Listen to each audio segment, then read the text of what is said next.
السلام علیکم ورحمۃ اللہ وبرکاتہ۔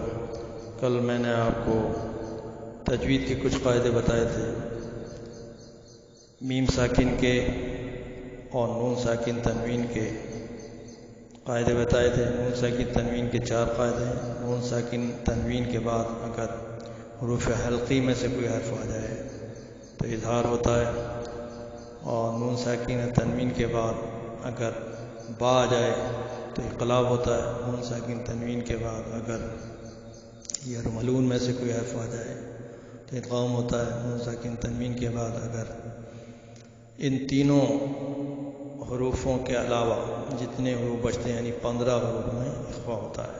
اس کے بعد میں نے میم ساکن کے 3 قاعدے بتائے تھے۔ میم ساکن کے بعد اگر میم آئے تو ادغام ہوگا، جیسے مثال کے طور پر لہم، میم ساکن ہے، اس کے بعد میم آ گیا، لہم من السماء، تو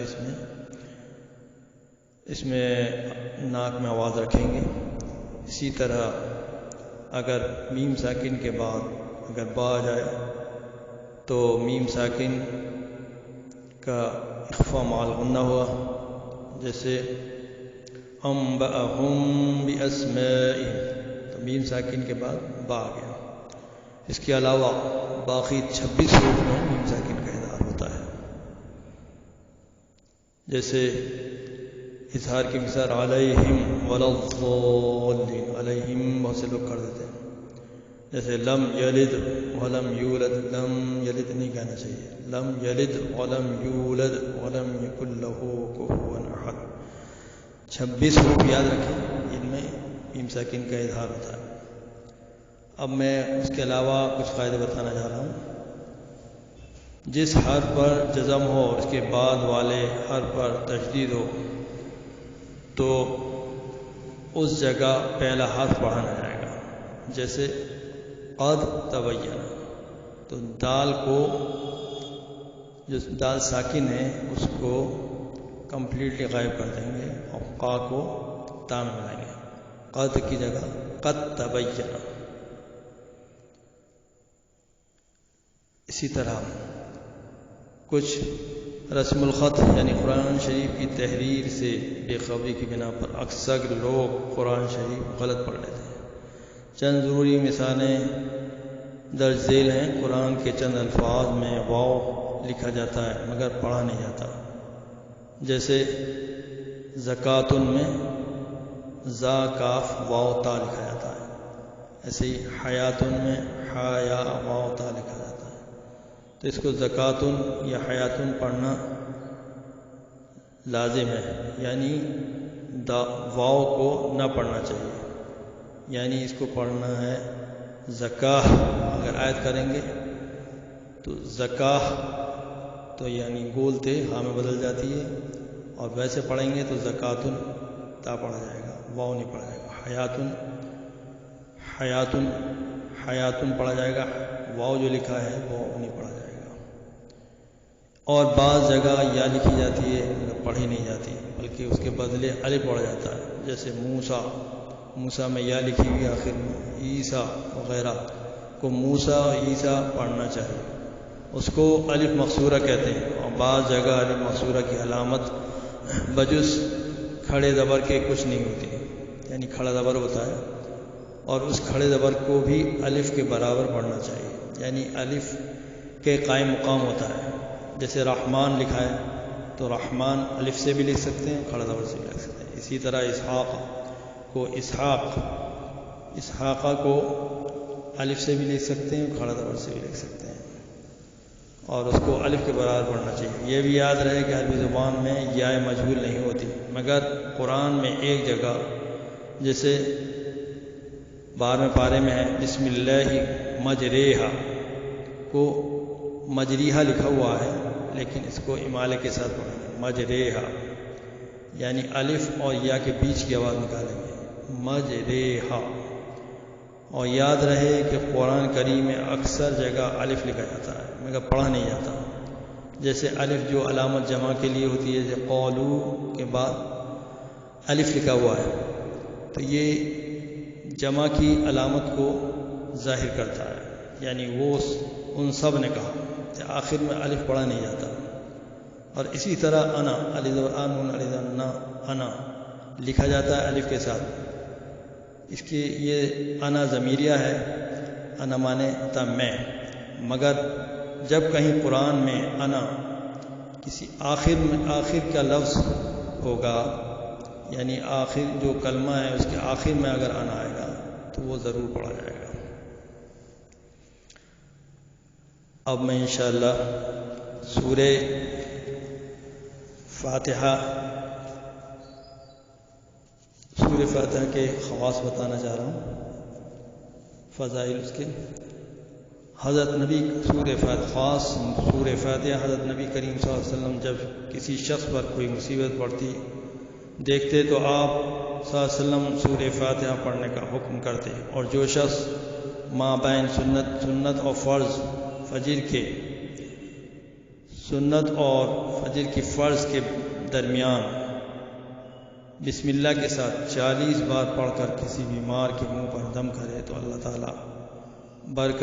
تعالیٰ اس سورت کی برکت سے اس کو صحت کلی عطا فرمائے گا.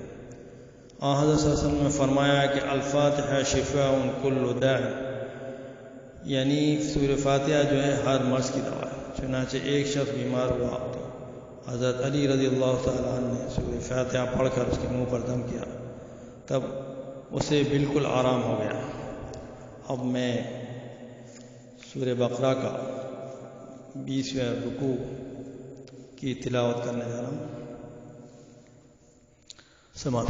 اعوذ باللہ من الشیطان الرجیم. بسم اللہ الرحمن الرحیم. ان فی خلق السماوات والارض واختلاف الليل والنهار والفلك التي تجري في البحر بما ينفع الناس وما أنزل الله من السماء من ماء فأحيا به الأرض بعد موتها وبث فيها من كل دابة وتصريف الرياح والسحاب المسخر بين السماء والأرض لآيات لقوم يعقلون. ومن الناس من يتخذ من دون الله أندادا يحبونهم كحب الله والذين آمنوا أشد حبا لله. ولو يرى الذين ظلموا إذ يرون العذاب أن القوة لله جميعا وأن الله شديد العذاب. إذ تبرأ الذين اتبعوا من الذين اتبعوا ورأوا العذاب وتقطعت بهم الأسباب. وقال الذين اتبعوا لو أن لنا كرة فنتبرأ منهم كما تبرأوا منا كذلك يريهم الله أعمالهم حسرات عليهم وما هم بخارجين من النار. صدق الله العظيم. ترجمہ سماعت فرمائیں. بلا شبہ آسمانوں کے اور زمینوں کے بنانے میں یکے بعد دیگرے، رات اور دن کے آنے میں، اور جہازوں میں جو کہ سمندر میں چلتے ہیں، اور آدمیوں کے نفع کی چیز اور اسباب لے کر، اور بارش کے پانی میں جس کو اللہ تعالیٰ نے آسمان سے برسایا، پھر اس سے زمین کو تر و تازہ کیا اور اس کے خشک ہوئے پیچھے، اور ہر قسم کے حیوانات اس میں پھیلا دیے، اور ہواؤں کے بدلنے میں اور ابر میں، اور جو زمین و آسمان کے درمیان مقید ہیں اور معلق رہتا ہے. دلائل اور توحید کے موجود ہیں ان لوگوں کے لیے جو عقل سلیم رکھتے ہیں. اور ایک آدمی وہ بھی ہے جو علاوہ خدا تعالیٰ کے اوروں کو بھی شریک خدائی قرار دیتے ہیں، ان سے ایسی محبت رکھتے ہیں جیسی محبت اللہ سے رکھنا ضروری ہے. اور جو مومن ہیں ان کو اللہ تعالیٰ کے ساتھ قوی محبت ہے. اور کیا خوب ہوتا اگر یہ ظالم مشرکین جب دنیا میں کسی مصیبت کو دیکھتے تو اس کے وقوع میں غور کر کے سمجھ لیا کرتے کہ سب قوت حق تعالیٰ ہی کو ہے، اور یہ سمجھ لیا کرتے کہ اللہ تعالیٰ کا عذاب آخرت میں اور بھی سخت ہو. جبکہ وہ لوگ جن کے کہنے پر دوسرے چلتے تھے ان لوگوں سے صاف الگ ہو جائیں گے جو ان کے کہنے پر چلتے تھے، اور سب عذاب کا مشاہدہ کر لیں گے، اور باہم ان میں جو تعلقات تھے اس وقت سب قطع ہو جائیں گے. اور جب یہ تابع لوگ یوں کہنے لگیں گے کہ کسی طرح ہم سب کو ذرا ایک دفعہ دنیا میں جانا مل جائے تو ہم بھی ان سے صاف الگ ہو جائیں گے، جیسا یہ ہم سے اس وقت صاف الگ ہو بیٹھے ہیں۔ اللہ تعالیٰ یوں ہی ان کی بدعمالیوں کو خالی ارمان کر کے ان کو دکھلا دیں گے اور ان کو دوزخ سے نکلنا بھی نصیب نہ ہوگا۔ وآخر دعوانا الحمدللہ رب العالمین۔